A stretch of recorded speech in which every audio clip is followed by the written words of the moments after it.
Isang mapagpalang umaga sa inyong lahat. So, nandito kami ngayon sa kalsada naman again.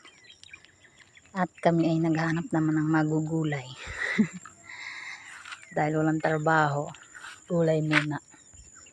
Naghahanap kami ng puno ng langka. Ano nangyari sa'yo? Kasama namin itong dalawang to. Walang salwal yung isa.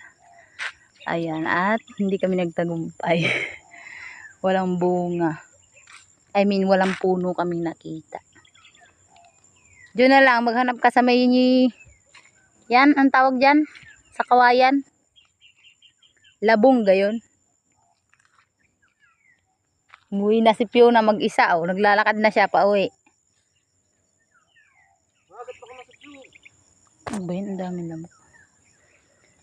Ayan, ang ganda ng panahon. Super nice weather. Ayan guys, thank you for watching. Maghahanap pa kami.